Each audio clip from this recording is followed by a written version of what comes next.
Yo, what up? This your boy Ontoneyo. I'm with the one and only Madchild. What's going on, bruh? What up? Good to be Yeah, here. that's what's up. Denver, Colorado. Yeah. You're stopping through. We were just talking off camera, and you said that you had just come from being around the world, basically. Why don't you tell us, like, where you just came from, what you were doing out there? I've been on the road like 5.5 months straight. So I just did 28 shows in Canada. Then I went and did like 30 shows in America. Then I went back to Canada 3 months later, which no one ever does, and did 40 shows. Sold out all those clubs. Then I just went to Europe and did 18 shows. Now I'm doing these three shows in Colorado, and I did a little run too, like in Salt Lake City and stuff in between that. And now I'm going to Australia, so I think it's gonna be like 145 shows in a row with like a 12-day break. Wow, that is crazy, man. That is like impeccable work ethic. Where you get the energy from? It's just what I love to do, man. I'm thankful, It's like we live in a time where, because of the internet and like the whole world's changed, like so oversaturated. If I don't stay super hungry and super busy, someone else is gonna try and take my spot. You know what I mean? So like, if you come in the rap game now, and you don't love being on the road, you should go pick a different profession. You know what I mean? Like, you have to love being on the road. I travel with my dog, except for like when I go to like Australia or Europe, but she flies everywhere with me. So, wherever I lay my hat is my home. Stay in dope hotels. I like the lifestyle, so I love being with my people. I love being on stage. So yeah, I mean, That's dope. if you love what you do, you're gonna do it every day. No doubt, no doubt. So, for let's say some of the people that probably don't know you, you're from Swollen Members. Someone doesn't know me. That's what's up. Hey, with all the places you're going, by the end of this year, they're gonna know you if they don't, right? It's a plan. It's a plan. So for the people that don't know you, Swollen Members, you came up in the battle scene. You're from British Columbia, correct?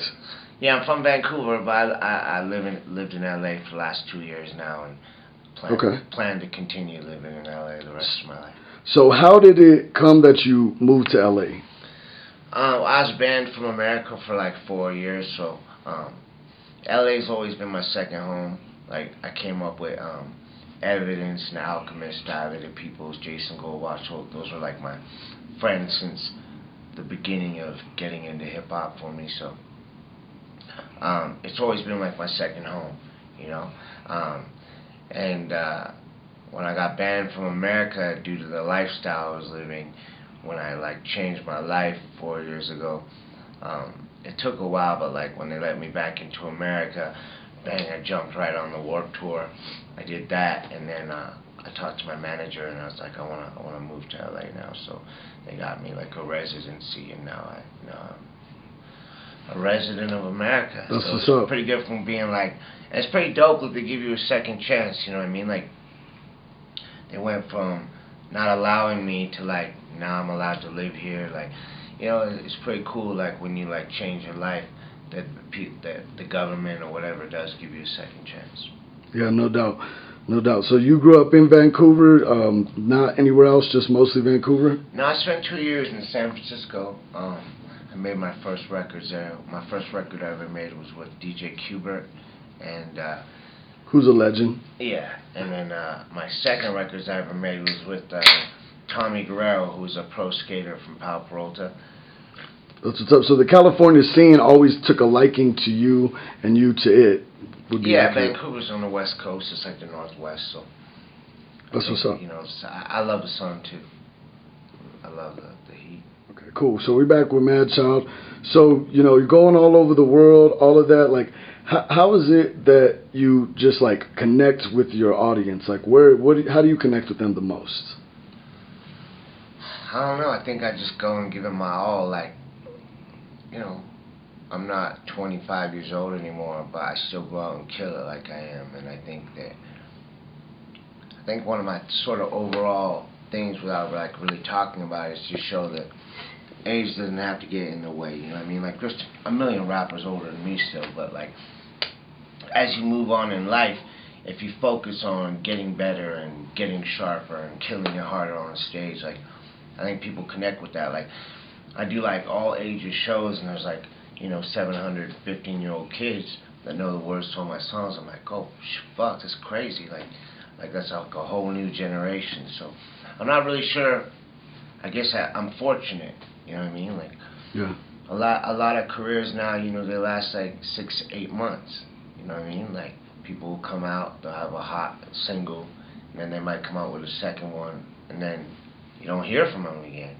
So I think, like, if I was to choose having a 17-year career and like being able to continue doing what I love, and who knows? I mean, we're living in hip hop for the first time, so who knows how long I can go for? Yeah, no doubt. I might go another 10 years, and I think I'd choose that over being like hot for a minute and then gone. Yeah, no doubt. Do you agree with that? Yeah, absolutely, man. Like, you could either be a flash in the pan or you could be here for long. I think a lot of that has to do with the records that you make. If you pander to what's hot, then you're not going to be around forever because it's trendy. But if you're doing hip hop, there's an audience obviously all over the world. Right. You know what I'm saying? So, like, it's a big audience. It's also getting popular with kids again, too. Like, kids are, like, caring about word complexity and wordplay and combinations. Like, kids are, like, really getting back into that again. So I think that's working in people like My Benefit and Tech Nine and Vinnie Paz and guys like that. Like, that works to our benefit. The kids care about that now. I like turned up music. Like, I like it in the club, and I like the energy of it. But I'm not gonna go and fucking rap like Future and be like, pretend like now I say stuff you can't understand what I'm saying. Not that there's anything wrong with Future. Nah, Future's dope, but I would look like a fucking retard trying to do that. Right. And what happens is you have all these sheep. No offense to anybody, but like Drake, great guy. I'm a huge Drake fan, super cool guy. And I love his music. But you also have like a million people that took that style and emulate it. Or like Future now, or whoever, Fetty Wap, whoever's cracking, like, and then you'll have a million people, because there's so many rappers, emulating that sound or something very, very similar. And I think originality is very important. So my point is, I'm not a 17-year-old skinny, kid, you know what I mean, to be retarded. Although I could do that style, I mean, if I wanted to, I could do it. It'd be easy as fuck. But you know who you are as an artist. I know who I am, and I will feel retarded doing it. Even though I like the music and I go to clubs and rock out to that kind of music, that's not what my fans want to hear, and that wouldn't be being real to myself and where I come from. But like 2 Chainz, he came out, you know what I mean, and he rocks with that style, but maybe that's just the way he's always been, you know what I'm saying? But for me, I come from a certain era, and I think it's just best to stay in my lane.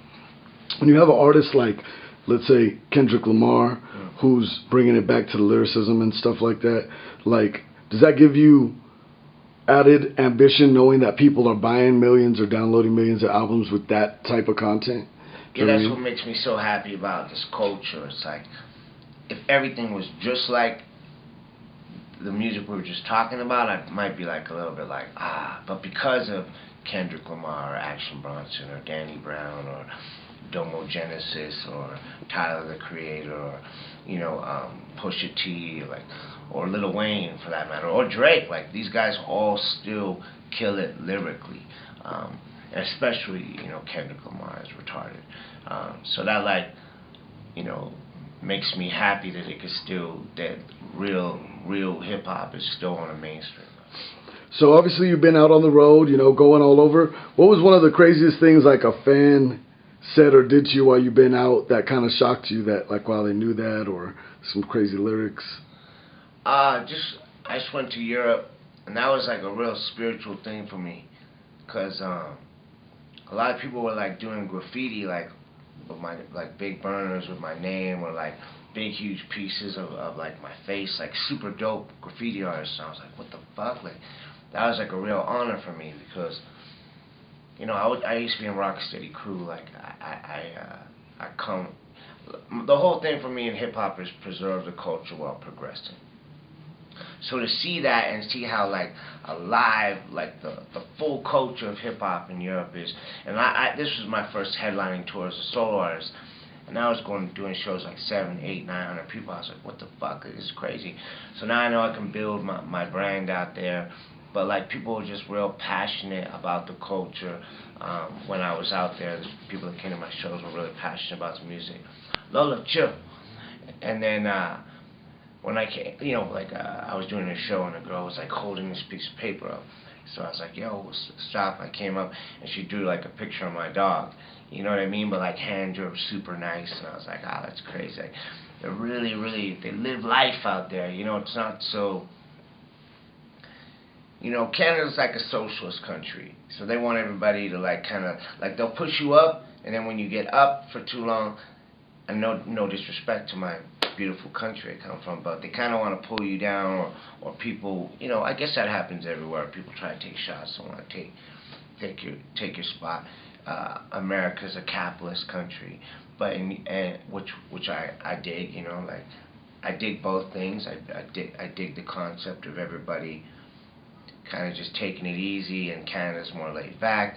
That's why I probably love LA, because even though it's a very busy place, it's laid back compared to some other cities. But in Europe, they're like living it just in the moment. Does that make sense? It's like Montreal in Canada. They're enjoying every day, and I like that. I don't know how we got on that topic. It's all good. It just sounds like they try to enjoy the little things out of life and not be so stressed. They're appreciating the moment. They're not. Sometimes I get caught up because I lost $4 million to like a drug addiction, and so I'm like always caught up in I'm working hard, fucking thinking about where am I gonna be in 5 years from now, where am I gonna be in 3 years from now, and it's like they're not like that. They're just enjoying the day, and it kind of made me realize, man, everybody's grinding. I'm gonna get where I'm gonna get. I'm gonna get back to where I need to be, but I need to enjoy the ride. You know what I mean? And that's been like a real self-awareness thing for me lately, to appreciate every day, man. Every day above ground is a good day. It's a gift. Yeah, no doubt. And we have to go back to what you were talking about. Like, how did you pull yourself out of that, pit of, funk, so to speak, that you were in? How did you really start to get out of that with the whole drug addiction? Because I was gonna die. It was as simple as that. It was death or save myself. I was I was addicted to Oxycontin, so it's like being a heroin addict. And I was doing 20/80s a day, which is 360 Vicodins or Percocets a day. So I had $500,000 a day dope habit. So I had 11 houses back then, fucking $150,000 whips, Hummers, Escalades, and convertible M6s. $60,000 watches, $60,000 chains. I was killing it, and I lost everything. So to come back, and I already got my dream truck again, and a dope apartment in LA. I'm lucky I didn't have to come back and move furniture. You know what I mean? I'm very thankful. So I'm able to sort of build my life back up at a pretty fast pace. But I'm grinding and working. But I love what I do, so I feel very thankful. Cool. We just back with Madchild. You know what I'm saying? Chopping it up. Got his Monster Energy drink.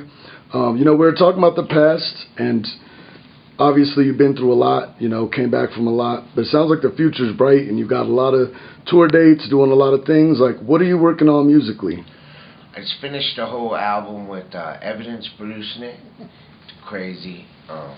He's one of my best friends, but also one of my favorite producers. So him and Alchemist to me are those are the homies, but I've always been huge fans of what they do. So when you never go to your friends and be like, hey, can we do this or whatever. So when Ed was like, let's do an album, that was kind of on the low, that was on my bucket list. So I was like, dope. So we're just finishing that up.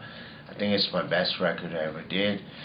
I always feel like I get pushed when I'm working on his beats, and I'm not a dude that goes out and hey, can I get a feature? Can I get a feature? I'm just not that guy. But he brought a lot of real some of the sickest young MCs in LA to be featured on the album. So this will be my first album where I got real sick, talented young spitters. Like who? Who do you got on it? Domo Genesis from Odd Future, Fashawn, Alchemist raps on it. Ed raps on like 4 tracks. Who else? Oh No from Gang Green. Um, Ashton Matthews. You know, that's Vince Staples' homie. And there's a couple other people I'm gonna keep on the low that are kind of. No doubt, no doubt. So you're in Denver, Colorado today. What does the next week look like for you? I got 3 shows in Colorado. I go home for 1 day to LA, and then I got a tour in Australia. Nice. And Australia, you know, obviously they got a great plug on hip hop. They love hip hop. What's your favorite place to visit though? Home. You know what I mean? I've lived there 2 years, and I just cooked my first steak the other day. Like, I just went and finally bought pots and pans and like all the shit you need to like make food, because I order in all the time, because when I'm home I'm there for a week or 3 weeks. So it's gonna be the first time like I'm gonna be home for like 4 months, and then get back in the gym, really work on music. I have another album that's half done that's coming out on Sony, and it's kind of like gonna be a big look. And you know, I'm just gonna make a bunch of projects, shoot like a fucking stack up a bunch of videos, just come out like a monster, you know. Yeah. What's the album called with you in evidence? I thought of it the other day. I think we're gonna call it Darkest Hour. Okay, that's what's up. Since you've come back from your darkest hour and yeah, ready to take over the world. That's right. Hey. That's what's up. Hey, Madchild, good looking out for rapping with us, man. Thanks Much love. Much love, respect.